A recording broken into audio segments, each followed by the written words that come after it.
All right, there it is. We are live on YouTube now, and we are also live connecting to the Fab Lab in Costa Rica. I'm Alan Levine. Me llamo Alan. I will not speak very much because this broadcast is going to be in Spanish because that's more comfortable for everybody. And this is really a chance to get to visit the place where the awards for the OE Awards are created. And so I'm really excited and appreciate everybody at the Fab Lab. And I'm going to also introduce my colleague, Mario Badia. Hello, Mario. Hello, Alan. Nice to be Who's here. who's here not only to assist, but Mario should get the credit because he did the 3D design for this and was he's our key communicator. So with that, I'm going to turn it over to Diego and the colleagues there at the Fab Lab and show us around and make things come out of the machine and en español. Thank you, Alan. Ok, bueno, primero que nada, mucho gusto. Mi nombre es Luis Diego Gómez. Yo soy uno de los integrantes del Fab Lab Catrari. Soy de profesión animador digital. Y en efecto, el día de hoy la idea es enseñarles un poco cómo es el funcionamiento del laboratorio Catrari. Somos un laboratorio de fabricación, lo que quiere decir que somos un espacio de prototipado, de innovación. Formamos parte de la Universidad Estatal a Distancia de Costa Rica, de la Vicerrectoría de Investigación. Y pues sí, les vamos a mostrar un poco el trabajo que nosotros hacemos aquí en el laboratorio. Entonces, de primera entrada, voy a ahora presentarles a mi compañero Farid. Denme un segundito nada más para darle vuelta a la cámara. Ok. Bueno, este es Farid. Mucho gusto, Farid. Yo soy el ingeniero en diseño industrial del laboratorio de fabricación Catrari. Acá es donde empezamos toda la parte de diseño y modelado del reconocimiento que se les ha dado año a año. En esta primera parte tenemos siempre la parte digital. En este caso podemos ver un poco el modelo 3D que se va a generar. Ahí se le hacen las distintas modificaciones en los años a años para así generar un modelo que se pueda imprimir. Una vez que está generado este modelo 3D, podemos pasar a la parte donde tenemos ya el objeto para generarlo con las distintas tecnologías. En este caso vamos a utilizar distintas, tanto impresión 3D como corte láser, como corte router CNC para generar distintos elementos. En este caso tenemos que es un modelo STL, que lo agregamos a la máquina. En este caso utilizaremos un Ultimaker. En el Ultimaker uno le puede configurar los distintos materiales y las distintas funciones para lo que uno necesite. En este caso podemos generar acá. Acá tenemos las distintas configuraciones que se le pueden realizar a este modelo. En resumidas cuentas, se puede ver acá también. Se le puede controlar el tipo de relleno, el tipo de calidad, el tipo de extrusor, el tipo de material, para así generar un archivo que sería como que nos indica el tiempo, la cantidad de material y las horas. Y también nos da un preview o una vista previa de cómo se va a generar este elemento. Entonces aquí pueden ver. Este va a ser el proceso. Prácticamente iniciaría en la parte inferior y se le van agregando capa a capa para generar, en este caso, la base. Una vez que está el archivo montado en la parte digital, se guarda en una llave malla. En este caso la tenemos acá. Y procedemos a la parte de los equipos. Tal vez para los que nos están viendo y escuchando y que tal vez no sepan mucho sobre impresión 3D, bueno, básicamente estas son las impresoras 3D del laboratorio, las que estamos viendo ahora.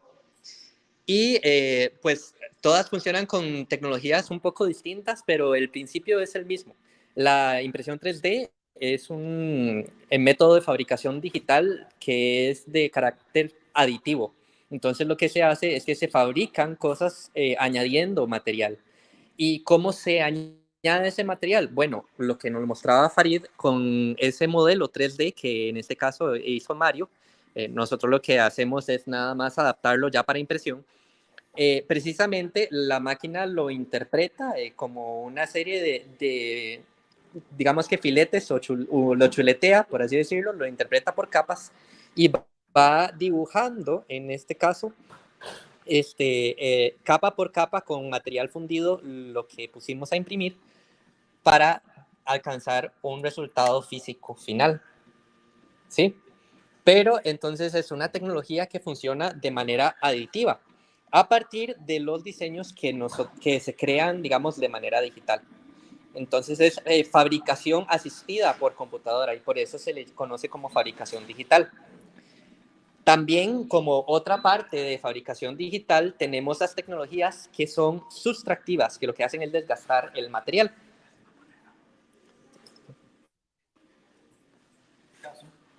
Este es el modelo que ustedes vieron ahorita.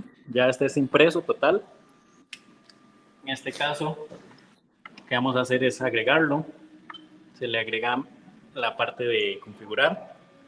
Y aquí ya se puede una vez ajustar para que la máquina se calibre ella misma y se empiece para calentar para que proceda a hacer toda la parte de la fabricación del prototipo, como indicó ahorita el compañero Lidiego. Aquí creo que está empezando a precalentar los extrusores. Es que lo pongo aquí para que sí. Ya acá está funcionando de manera fija. En este caso estamos imprimiendo más bien la parte amarilla, que sería esta de acá. Ya tenemos distintos elementos. Y como pueden ver, está pasando una y otra vez por una capa hasta que la termine por completo. Y ahí se empieza a elevar para generar la siguiente capa. Es un proceso medio lento, es un prototipado rápido también, pero por así decirlo, cada pieza tiene su duración de tiempo. Sí, en el caso de la pieza amarilla dura un aproximado de 3 horas y media, la fabricación completa. Y la azul como 4 horas. Y la azul como 4. Ok. Bueno, les estaba empezando a adelantar que también hay otra parte de la fabricación digital que es fabricación sustractiva, que consiste básicamente en el corte numérico computarizado o corte CNC. Para eso tenemos al compañero Luis, que les va a mostrar un poco, digamos, de cómo funciona. Este es corto láser. Sí, es una máquina un poco ruidosa, pero espero que igual puedan escucharnos bien. Básicamente, el funcionamiento que tiene es que a partir de una lámina y de un diseño previamente realizado por computadora, en este caso un diseño vectorial en 2 dimensiones únicamente, la máquina puede hacer cortes utilizando un láser. Ese láser uno lo puede programar para que tenga diferentes niveles de intensidad, entonces digamos que el láser puede atravesar completamente el material o puede nada más desgastarlo. Y al nada más desgastarlo, lo que genera es como una especie de grabado. Entonces esas 2 configuraciones se pueden combinar para lograr resultados bastante buenos. En este caso, el compañero Luis lo que está haciendo es calibrar la distancia de la máquina con respecto a la base de corte, porque la distancia afecta mucho, digamos, si el láser va a poder atravesar el material o no.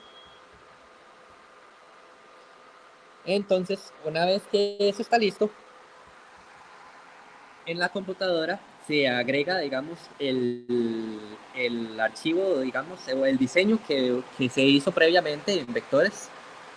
Se agrega al programa de la cortadora láser y ahí es donde uno le indica a dónde es que quiere que realice el corte, cuál es, digamos, la intensidad del láser con que quiere uno poner la máquina a funcionar, ya sea para corte o para grabado.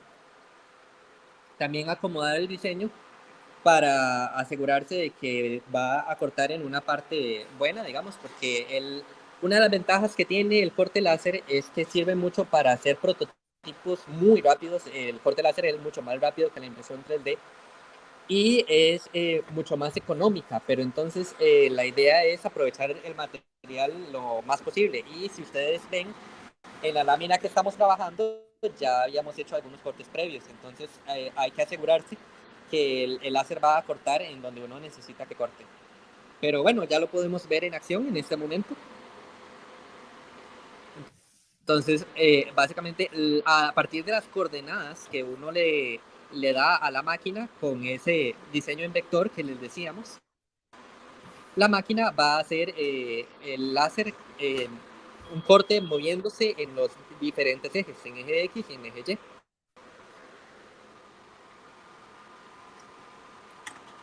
Y si vieron, fue sumamente rápido y ya tenemos lo que le habíamos pedido que hiciera.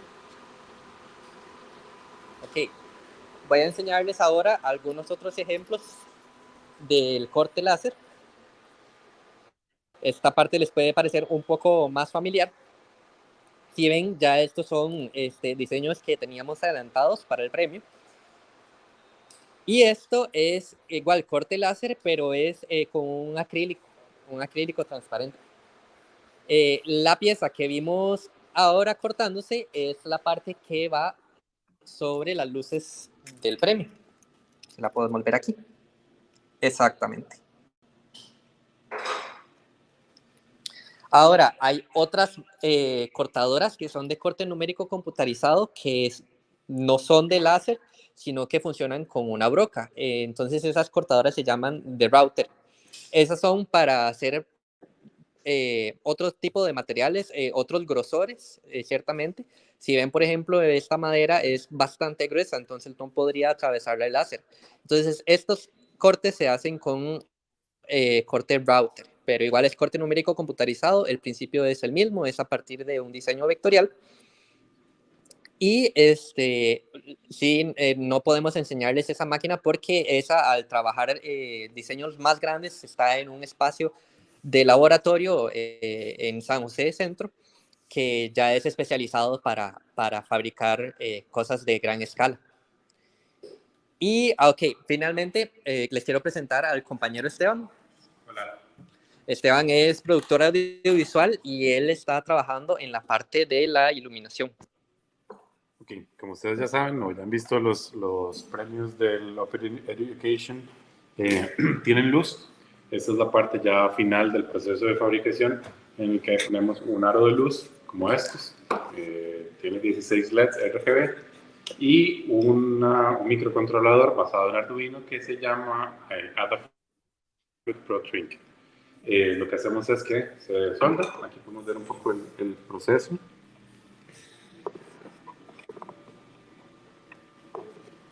Usamos soldadura de estaño.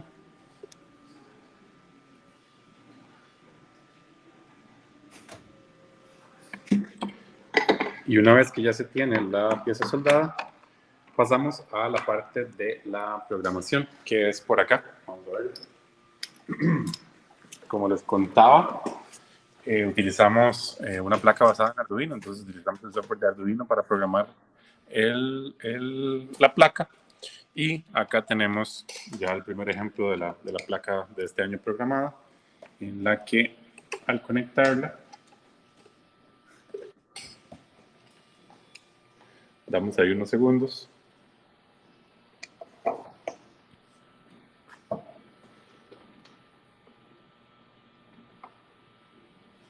Está tomando más de lo que debería.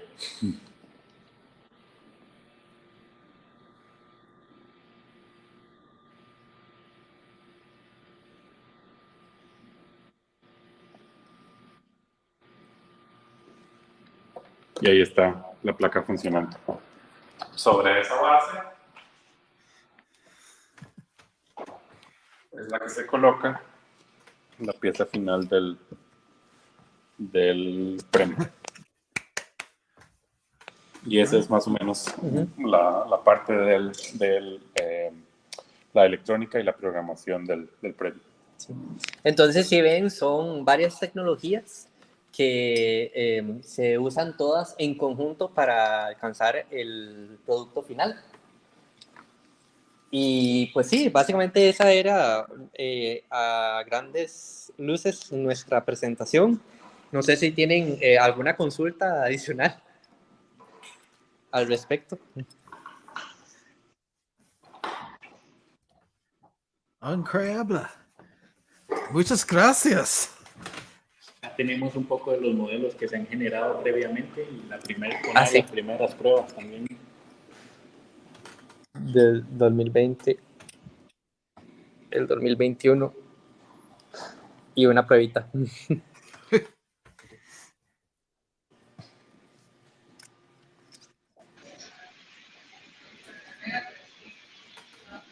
Sí, muchas gracias. La verdad es que me da gusto, bueno, y tras de eso ver la evolución ahí, porque la verdad es que yo solo, o nosotros les llevamos una idea en el 2020, que eso fue durante el COVID, ¿verdad? Entonces, que queríamos, pues, darles un reconocimiento a los ganadores de premios individuales y queríamos, bueno, algo que pudiéramos enviar y algo que representara, ¿verdad? Y que ese agradecimiento y ese reconocimiento a la labor de los en la educación abierta, y la verdad es que se ha convertido como en un ícono de los premios y la verdad es que esa idea se la llevamos y la mejoraron y la desarrollaron, hicieron, ¿verdad? Algo mucho mejor y por eso, ¿verdad? Creo que gusta tanto y a la gente, ¿verdad? Pues le ha gustado tanto los premios y ya llevamos pues varios años entregándoselos a los ganadores y bueno, vamos a ver cómo evolucionan esos premios y cuánto más seguimos entregándolos. Muchas gracias, Fab Lab. Con mucho gusto.